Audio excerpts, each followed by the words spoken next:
going to spend a few minutes familiarizing ourselves with the shape tool in Adobe Illustrator. So the first thing that we're going to do is create a new artboard. Up top left here, File, New, or Control N on your keyboard if you want to do the shortcut. We're going to make our file A4, and our orientation is going to be landscape. So click that one on the right and hit OK, and we have a fresh artboard. And I'm just going to put some headers in so we know where we're going with our shapes. If you haven't seen it before, the shape tool is here on the left, and it appears as a rectangle initially. And so what I'm going to do is click on that, and straight away I can actually draw a rectangle. There's a grey one. Now if I want to change the colour of it, I could actually make sure I've got swatches up, and I'm going to choose a colour, and it will edit that colour if the object's selected. But as you can see, if I draw from any of the corners, it will use that as a starting point. So there's a tall one, and I might just draw a square this time. I use the rectangle tool to draw a square, and all I need to do is hold down Shift so it maintains the proportion. It doesn't distort the height or the width. And then I might just draw one more square just to show you. If I hold down Shift and Alt, it will scale it from the center point, which it has done there. Now each time I finish a shape, I'm just holding down Control, and it, for a brief moment, makes my selection tool appear so I can select or deselect an object. And I'll just make that one a different color. Now let's try some of the other shape tools, and I'm going to right click on the shape toolbar, and over here on the right is this vertical bar. If I click on that with my left mouse click, it will detach that toolbar and I can see the other tools that appear. So this one is the rounded rectangle tool, and as I draw a shape, it does exactly that. Now I don't want a pink fill, I'm going to switch it so it's a pink stroke, and over here I can change the stroke thickness with this icon and make it a bit bolder. So there's my rounded rectangle tool, and like the rectangle tool, if I hold down Shift, it will make a square with a rather bright interior, and if I hold down Shift and Alt, or actually I might just do Alt, it'll scale it from the middle.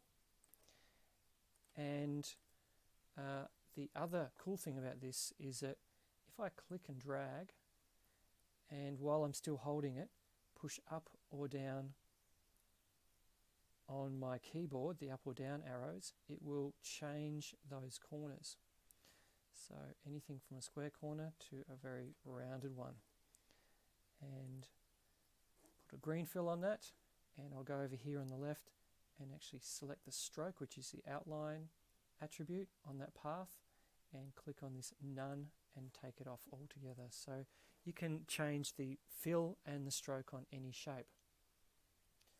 Now I'm going to go to the ellipse shape, and as you might have guessed, as I draw it, I get this nice football shape. And the nice thing about this is, and it's true for all the shape tools, I don't have to click and drag. I can actually click just once on the artboard, and it brings me this option to have a number of variables. So I'm going to make it 5 centimeters wide and 2 high, and hit OK. And there's another ellipse, but of different dimensions. So you can be quite precise in the sorts of shapes that you're able to draw. Of course, if I want to draw a circle, I'm going to hold down Shift, and there's my circle. And if I want to draw a circle from the center, or an ellipse, or any other shape, Shift and Alt. And there you can see the options that I have for my ellipse tool. Now let's go across to the polygon tool. Initially the polygon tool has a 6-sided shape, which looks like this. You don't have to change the color of all your shapes. I'm just doing that for variety. Now if I click and drag this time, I can push up or down on my keyboard and have a lot of sides or just a few sides. And actually this is a quick way to get a triangle. So I'm going to push down till I've got just 3 sides. And so there's a nice green triangle. And also it's good to remember that when you're drawing shapes like this, that you can forget what you were going to say. Of course, that thing was just a reminder that you can click on the artboard and then change the radius of your shape. I'm going to increase that, and the number of sides, let's make it 6-sided. Hit OK, and it will draw the shape to the specifications that you enter. So lastly, a lot of people's favourite is the star. So I'm going to select the star tool as I click and draw a star. How about we make that yellow? It's only appropriate. I can draw a star and change the number of points on it. So let's put a bunch more on there. And you can go crazy with this, which looks something like that.